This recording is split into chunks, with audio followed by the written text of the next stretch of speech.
신명기 강의 32번째 시간입니다. 신명기 5장 19절입니다. 같이 읽겠습니다. 도둑질하지 말지니라. 아멘. 8번째 말, 도둑질하지 말지니라 입니다. 도둑질, 남의 것을 훔치는 행위를 말하는 거죠. 사전에 보니까 자기의 것이 아닌 무엇을 몰래 훔치거나 빼앗는 행위라고 정의하고 있습니다. 성경의 정의도 크게 다르지는 않습니다. 가나브라는 단어를 썼는데요. 이 단어를 사전에서 찾아보면 훔치거나 남의 물건을 훔치거나 속이는 행위까지도 포함하고 있습니다. 그러니까 일반적인 도둑질에다 속이는 거짓말 같은 행위도 포함시키고 있는 거죠. 자, 과연 그런지 확인해 보도록 하겠습니다. 성경에 기록된 최초의 도둑질 장면으로 가보겠습니다. 누가 저질렀을까요? 확인해 보시죠. 창세기 3장 31장 17절로 19절입니다. 같이 읽겠습니다. 야곱이 일어나 자식들과 아내들을 낙타들에게 태우고 그 모은 바 모든 가축과 모든 소유물 곧 그가 밧다마람에서 모은 가축을 이끌고 가나안 땅에 있는 그의 아버지 이삭에게로 가려 할세. 그때 라반이 양털을 깎으러 갔으므로 라헬은 그의 아버지의 드라빔을 도둑질하고. 어떤 장면인지 금방 아시겠죠? 야곱이 외삼촌 라반의 집을 떠나 고향으로 돌아가는 장면입니다. 부자가 돼서 그 라반의 밧단 아람을 떠나는 장면인데, 이때 야곱의 아내 라헬이 아버지 라반의 드라빔을 도둑질했다고 기록하고 있습니다. 아버지의 드라빔, 무엇일까요? 이 드라빔이란 단어의 어원은 추적이 안 되고 있는데, 학자들은 집안 대대로 내려오는 우상일 것이다, 이렇게 추측합니다. 그러니까 자기 집을 보호해주는 수호신의 형상이라 할 수 있는 거겠죠. 그런데 정관사가 붙어서 라반의 그 드라빔, 이렇게 표현한 것으로 봐서 라반이 각별히 잘 모시고 있던 물건이 아니었을까 추측해 볼 수 있습니다. 라헬이 굳이 아버지의 그 드라빔을 도둑질한 것으로 봐서 아마도 효험이 있는, 검증이 된 요물단지였을 가능성이 있습니다. 자, 그런 물건을 잃어버렸으니 집이 발칵 뒤집혔겠죠. 특히 아버지 라반의 충격은 이루 말할 수가 없었을 겁니다.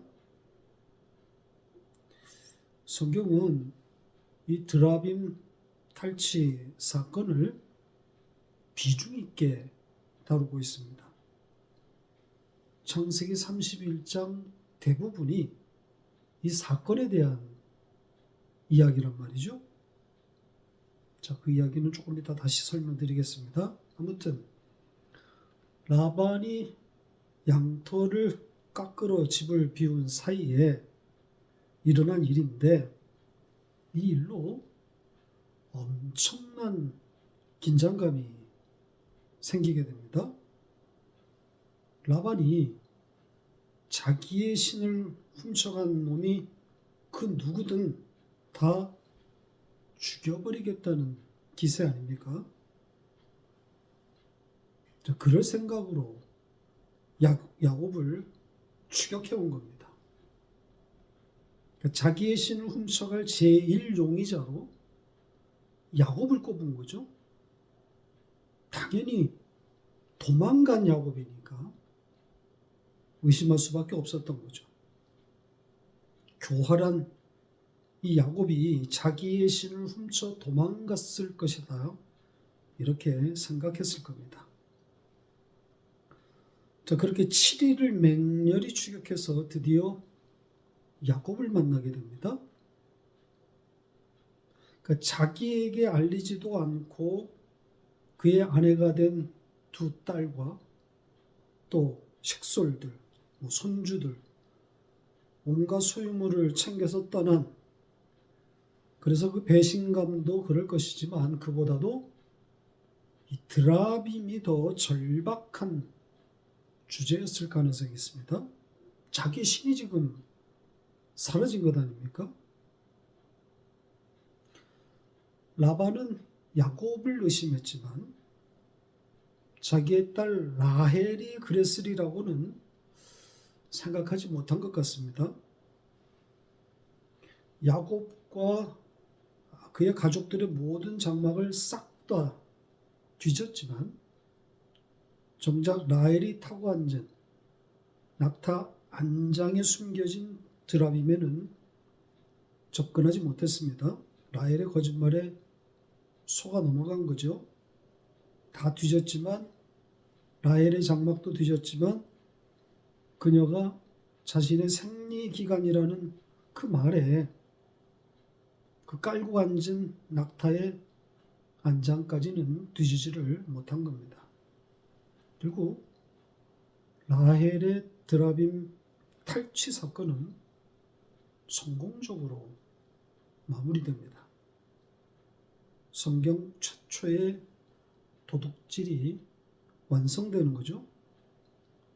라반의 드라빔, 그러니까 이방인의 신을 하나님의 백성인 라헬이 섬기는 그 그림이 완성되고 있는 겁니다. 조금 전에 제가 이 드라빔 사건이 비중 있게 다루어졌다고 말씀드렸잖아요. 31장 전체가 할애될 정도의 비중이란 말이죠. 왜 그랬겠습니까? 하나님의 백성을 대표하는 라헬의 우상 숭배이기 때문입니다. 이스라엘의 타락을 말하고 있는 거란 말이죠. 개인 라헬의 일탈이라면 굳이 이렇게 크게 다룰 일이 아니란 말입니다. 자, 이 도둑질하다, 이 간합, 이 단어의 첫 번째 뜻은 훔치는 절도 행위를 말하는 겁니다. 자, 그런데 이런 절도 행위뿐 아니라 남을 속이는 거짓말하는 행위까지도 이 단어가 포함하고 있는가? 자, 그 이야기를 좀 해보겠습니다. 한 문장을 볼까요? 조금 전에 다루었던 그 라헬의 드라빔 탈취 사건에 나오는 내용이기도 합니다. 그런데 아주 어려운 구절입니다. 난해 구절이라고 할 수 있습니다. 일단 보시죠. 31장 20절입니다. 같이 읽겠습니다. 야곱은 그 거취를 아람 사람 라반에게 말하지 아니하고 가만히 떠났더라. 조금 전에 살펴본 그 드라빔 탈취 사건 바로 이어진 내용입니다. 그러니까 라헬의 도둑질 행위에 바로 붙은 내용인데요. 야곱의 행위를 말하고 있습니다. 지금 이 문장에 이 가나브라는 단어를 우리 성경이 어떻게 번역했을까요? 제대로 반영하지 못했습니다.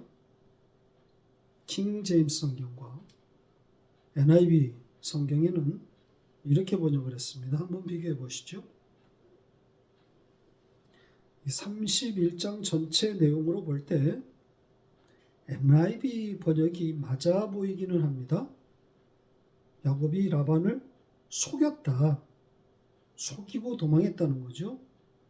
그런데 킹 제임스 번역은 마치 야곱도 라반의 것을 훔쳤다는 듯이 그런 뉘앙스로 번역했습니다. 그러니까 킹 제임스의 번역으로 보면 야곱이 공범일 수 있는 거죠. 그래서 어렵다는 겁니다. 난해 구절입니다. 사실 이 가나브라는 단어가 속이다, 거짓말하다 이렇게 번역된 곳은 지금 이곳 말고는 아무 데도 없습니다. 전부 훔치다, 빼앗다 이렇게 번역되었단 말이죠.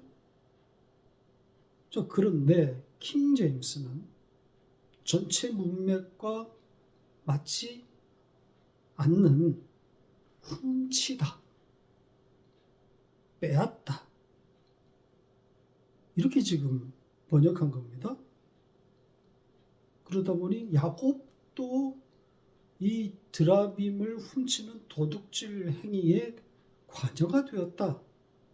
이렇게 읽힐 수 있는 거란 말이죠. 분명 이어진 이 야곱이 라반을 만나 대화하는 장면을 보면 야곱은 라헬의 도둑질을 진짜 알지 못한 것으로 보입니다. 목숨을 걸고 아니라고 말하고 있단 말이죠. 그러나 지나온 이 야곱의 교활함과 또 대담성에 비춰보면 다시 한번 라반과 마지막 모험을 걸고 있는 것일 수도 있습니다. 그러니까 드라빔의 사활을 걸었다고 할 수 있는 거죠. 라헬과 짜고 입을 맞추고 낙타 한 장의 드라빔을 감추고 또 생리로 피해가자는 그런 공모를 할 수도 있는 겁니다. 만약 그런 거라면 라헬뿐 아니라 야곱도 우상 숭배가 폭로되는 거죠. 자, 팩트가 무엇이든 간에 지금 읽은 31절은 야곱의 그 드라빔 탈취 행위, 즉 우상 숭배를 직접적이든 간접적이든 담았다고 할 수 있는 겁니다. 그러니까 야곱도 우상 숭배자라고 하는 것을 폭로하고 있는 거죠. 야곱은 자기밖에 모르는 사람입니다. 그래서 자기를 지켜줄 수만 있다면 라반의 드라빔도 훔쳐다가 모실 수 있는 거죠. 그 드라빔, 그 형상을 하나님이라 부르면서 도움을 요청하면 되는 거란 말입니다. 이런 해석이 전혀 개연성이 없는 것이 아니라는 게 이어진 야복강 사건의 문맥에 딱 들어맞는단 말입니다.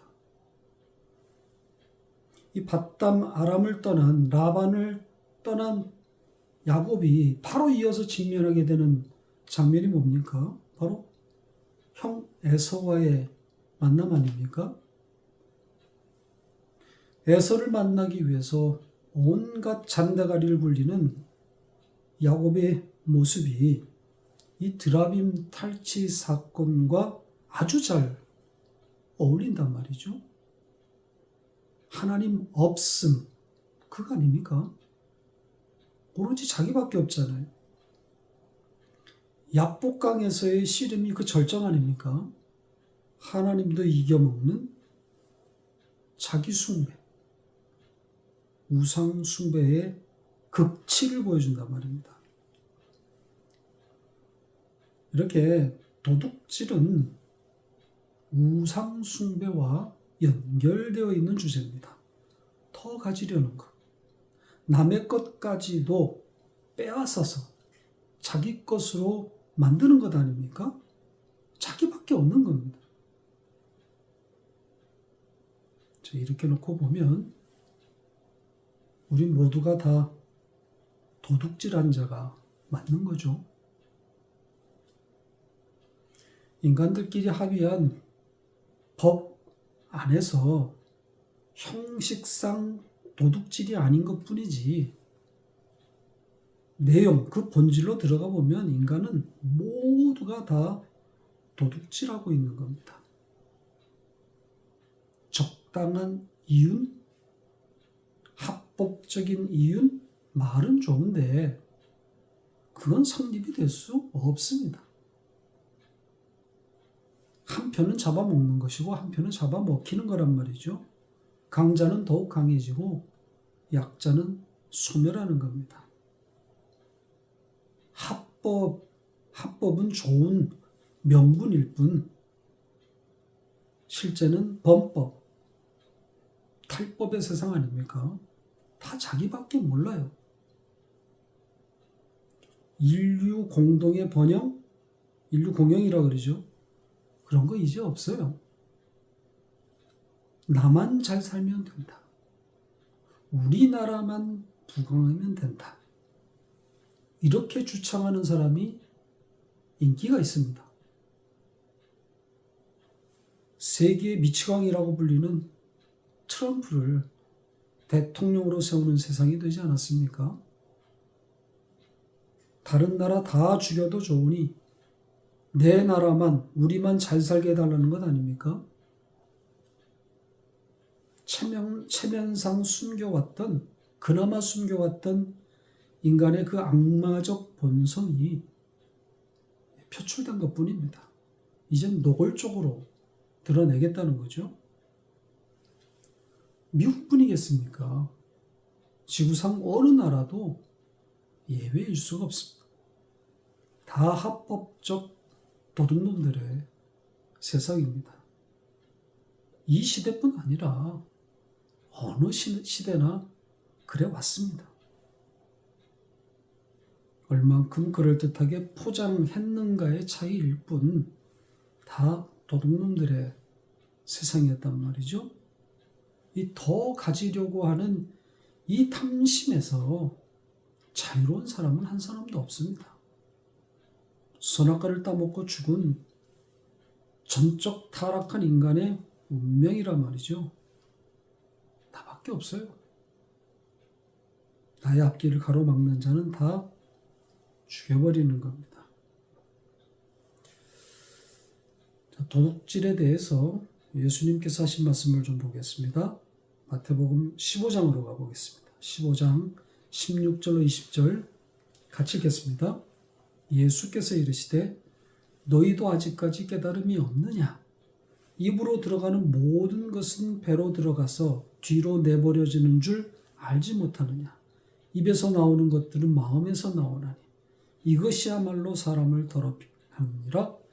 마음에서 나오는 것은 악한 생각과 살인과 간음과 음란과 도둑질과 거짓 증언과 비방이니 이런 것들이 사람을 더럽게 하는 것이요 씻지 않는 손으로 먹는 것은 사람을 더럽게 하지 못하느니라. 지금 이 말씀이 어떤 상황에서 하신 말씀인지 아시겠죠? 당대 최고 도덕가인, 그래서 백성들의 칭송을 받고 있던 서기관과 바리새인들이 예수의 그 탈율법 행위를 비판하고 시비를 걸자 예수님께서 그들을 향해서 입만 나불거리면서 마음으로는 하나님의 법을 떠난 이들을 신랄하게 비판하고 공격한 그런 내용인데 그 말씀 끝에 그 말씀을 깨닫지 못하고 있는 예수님의 제자들을 향해서 하신 말씀입니다. 여기에 지난주에 다룬 간음, 또 그 전에 살인, 그리고 오늘 8번째 말 도둑질이 언급되어 있습니다. 지금 이 말씀, 사람을 더럽히는 살인과 간음 그리고 도둑질 같은 것이 이 서기관들과 바리새인들만의 문제라는 그런 취지겠습니까? 아니죠. 모든 인간의 부패, 전적 타락을 말하고 있는 거란 말이죠. 인간의 마음에서 나오는 것들이 다 이런 것들이라는 겁니다. 더럽게 하는 것들이라는 거죠. 살인한 자, 간음한 자, 그리고 다 도둑질한 자임을 폭로하고 있는 겁니다. 그러니까 인간의 원자리를 말하고 있는 겁니다. 이런 예수님의 시각을 바울의 로마서에서도 찾아볼 수 있습니다. 2장으로 가볼까요? 로마서 2장 17절로 22절 같이 읽겠습니다.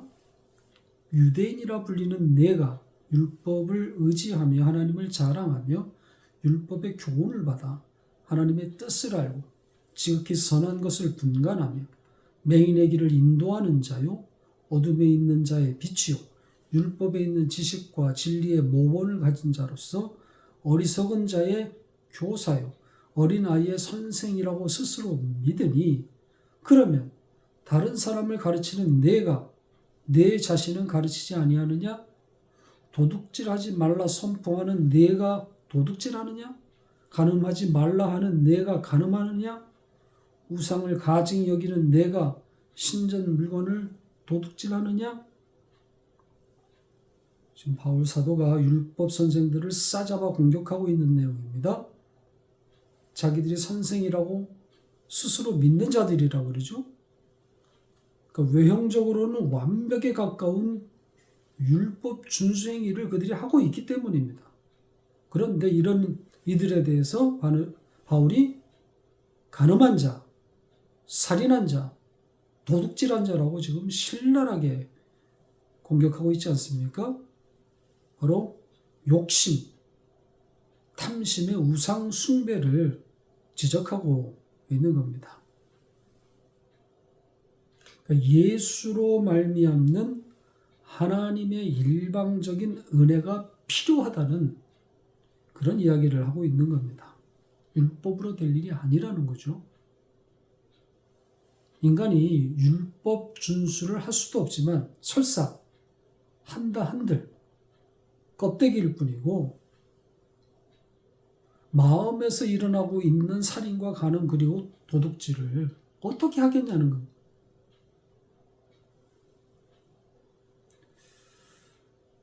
자, 그러면 이제 도둑질하다가 잡혀서 처형당한 그 아간의 도둑질 이야기, 그 이야기를 하고 마치겠습니다. 여호수아 7장 전체가 아간의 이야기라고 해도 틀리지 않을 겁니다. 그만큼 비중 있게 다루고 있는 거죠.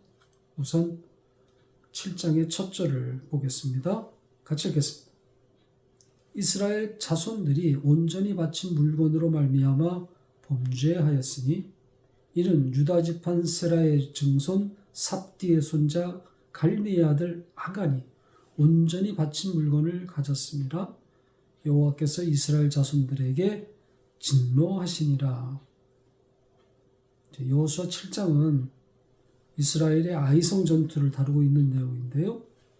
그 아이성 이야기를 시작하기 전에 이미 아간의 범죄 사실을 첫 절에다 기록해 놓았습니다. 그러니까 아간의 도둑질로 이 아이성 이야기를 읽으라는 그런 주문과 같은 거죠. 아이성 사건은 이렇습니다. 이스라엘이 가나안의 진군에서 첫 성인 여리고를 무너뜨렸고 그 기세를 몰아서 아이성으로 진격합니다. 그런데 그 거대한 여리고성은 특별한 접전 없이 쉽게 무너뜨렸는데 비교할 수 없을 정도로 작은 성인 아이성에서의 전투는 그렇지 못했습니다. 점령무사하고 비참하게 패배해서 이스라엘군이 쫓겨 도망하게 됩니다. 3,000명의 군사가 올라갔다가 다 도망쳐 나오게 됩니다. 그중 36명의 군사가 전사했다고 기록되어 있습니다. 이 패배로 인한 이스라엘의 충격은 너무 컸습니다. 그들이 그려온 그 가나안 정복의 그림이 완전히 깨져버렸기 때문에 이때의 그 이스라엘의 그 형편, 패배 후의 그 형편에 대해서 성경은 마음이 녹아 물같이 되었다, 이렇게 표현했습니다. 수십만의 군사 중에 단 36명의 전사자가 나왔을 뿐인데 왜 이렇게 무너진 걸까요? 이 정신적인 충격, 이 심리적으로 완전히 사기가 꺾였다고 할 수 있겠습니다. 지금 가나안 전쟁을 치르고 있는 이 세대는 전쟁에서 져본 적이 없는 세대입니다. 이전에도 그랬고 앞으로도 승리만 그리면서 가나안에 입성한 새 세대란 말이죠. 그리고 그들의 그림대로, 바람대로 여리고의 대승, 기적적인 승리를 경험했단 말입니다. 그런데 말도 안 되는 이 조그마한 성 아이성 사람들에게 쫓겨 도망 나오는 형제들을 보면서 마음이 녹아내린 겁니다. 이제 눈에 보이는 가나안 거인들이 두렵기 시작한 거죠. 모세를 이어 영도자가 된 여호수아의 면도 서지 않게 되었습니다. 그의 영도가 크게 흔들리게 되는 거죠. 여호수아에게도 큰 위기가 찾아온 겁니다. 이 국가적인 위기를 수습하는 과정이 이 여호수아 7장에 기록되어 있는데 그 중심에 아간이라는 인물이 있습니다. 아간의 범죄, 즉 그가 여리고에서의 그 전리품 중 일부를 훔친 이 도둑질이 이런 국가적 재앙을 가져왔다는 그런 내용입니다. 그런데 이 아간의 범죄만으로 이스라엘에게 닥친 이 국가적 재앙이 다 설명되는가 하면 그건 아니란 말이죠. 아간의 도둑질에 화가 난 하나님이 그 대가로 이스라엘에게 벌을 내린 것이다, 이렇게 읽기에는 많이 부족하단 말입니다. 자, 이걸 뒷받침하는 결정적인 내용이 있습니다. 여호수아 7장 11절 12절 같이 읽겠습니다. 이스라엘이 범죄하여 내가 그들에게 명령한 나의 언약을 어겼으며 또한 그들이 온전히 바친 물건을 가져가고 도둑질하며 속이고 그것을 그들의 물건들 가운데 두었느니라. 그러므로 이스라엘 자손들이 그들의 원수 앞에 능히 맞서지 못하고 그 앞에서 돌아선다니 이는 그들도 온전히 바친 것이 됨이라. 그 온전히 바친 물건을 너희 중에서 멸하지 아니하면 내가 다시는 너희와 함께 있지 아니하리라. 여호수아와 하나님과의 대화 중의 일부인데요. 이스라엘의 패배의 원인과 배경을 말하고 있는 내용입니다. 지금 보시는 대로 아간의 범죄를 말하고는 있지만 아간을 포함한 이스라엘 전체를 묶어서 말하고 있단 말이죠. 그들, 이스라엘 자손들이라고 하지 않습니까? 이스라엘이 범죄했다고 그러지 않습니까? 그리고 이 도둑질, 물건을 훔친 도둑질을 언급하기 전에 이스라엘이 언약을 어겼다고 말하고 있습니다. 도둑질과 언약 연결이 됩니까? 단순히 전리품을 훔친 그 도둑질과 언약이 어떻게 연결되는 거죠? 지금 언약을 버렸다, 어겼다, 지금 이렇게 말하고 있지 않습니까? 그러니까 아간 한 사람의 범죄만 말하고 있는 것이 아니라 이스라엘의 총체적 불신앙을 지적하고 있는 겁니다. 다 언약을 어겼고 다 도둑질한 자라고 말하고 있지 않습니까?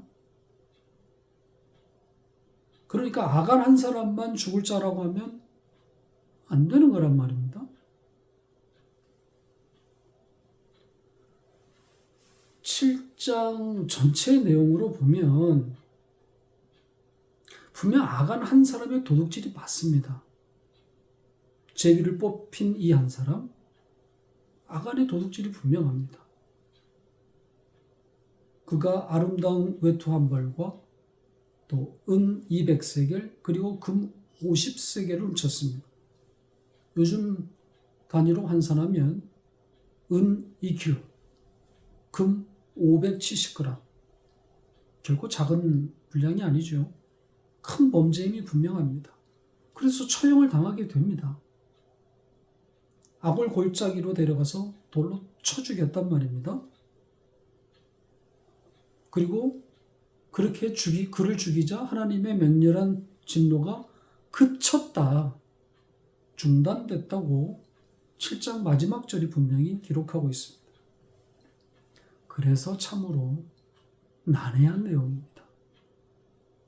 아간의 범죄가 명백하고 아간이 자백했고 따라서 처형이 있었는데 그런 사건의 진행이라면 이스라엘의 범죄가 언급되면 안 되는 거란 말입니다.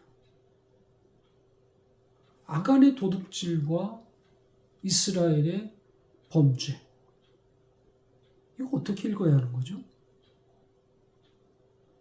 분명 아까 확인한 것처럼 이스라엘이 온전히 바친 물건을 훔쳐서 자기들의 것과 함께 두었다, 이렇게 지금 이스라엘의 범죄를 말했단 말입니다.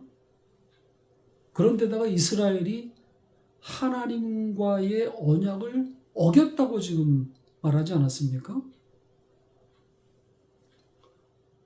그러니까 아간의 도둑질과 이스라엘의 범죄, 이거 어떻게 읽어야 되는지 참으로 어려운 문제입니다.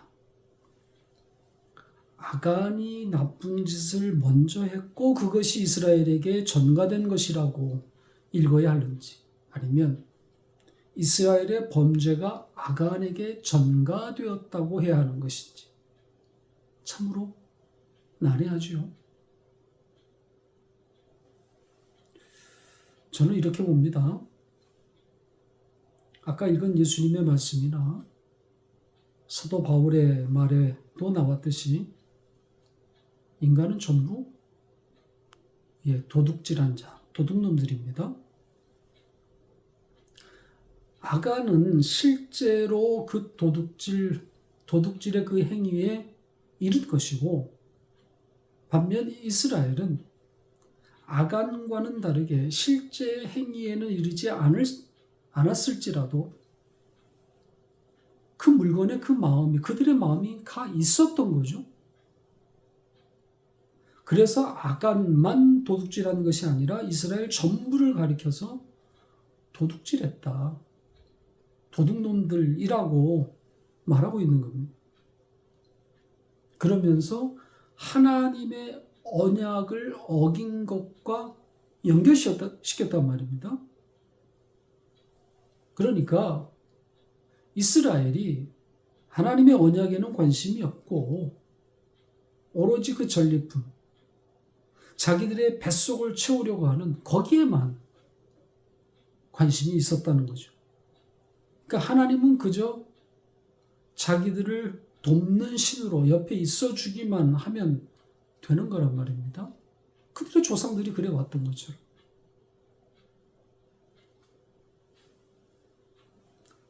이런 시각에서 보면 아간은 이스라엘의 그런 죄를 대표하는 자리에 서 있는 겁니다. 백성들을 대표해서 하나님의 언약을 버리고 도둑질의 그 자리에 대표로 들어가 있는 거죠. 백성의 죄를 다 뒤집어 썼다고 할 수 있습니다. 그런 형국이란 말입니다.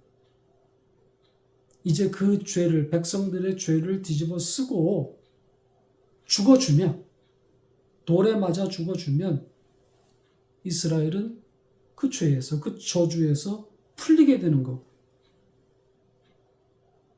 아골골짝 그 돌무더기에 묻히는 이 아간의 그림에서 세상 죄를 홀로 짊어지고 가는 하나님의 어린 양의 모습이 보이지 않나요? 하나님의 이스라엘을 향한 저주를 한 몸에 받고 그렇게 죽어줌으로써, 그렇게 아골 골짜기에 돌무더기에 쌓임으로 대신 이스라엘이 살아나는 십자가 이야기가 아니겠습니까? 말씀을 맺겠습니다. 도둑질하지 말라는 이 8번째 말, 역시 당연히 언약입니다. 명령 아닙니다. 당연히 교훈도 아니고요. 남의 것을 훔치지 말라는 그런 교훈이 아니란 말입니다. 그게 아니라 다 도둑질한 자, 다 도둑놈들, 다 탐심의 우상 숭배자들인데 하나님께서 아들 예수를 죽여서 그 대가를 지불하고 더 이상 도둑질하지 않는 자로 만들고 말겠다는 하나님의 의지의 표명이란 말입니다. 너는 도둑질하지 않을 것이다. 너는 도둑질하지 않게 될 것이다. 이런 뜻이란 말입니다. 이게 원문의 취지입니다. 그러니까 모든 자를 도둑놈들, 즉 탐심의 우상 숭배자로 폭로시켜서 거기에 묶어서 아골 골짜기에 예수만 붙들게 되는 은혜의 복음을 담고 있는 겁니다. 다음 시간 9번째 말, 내 이웃에 대해 거짓 증거하지 말지니라. 이것으로 만나 뵙겠습니다.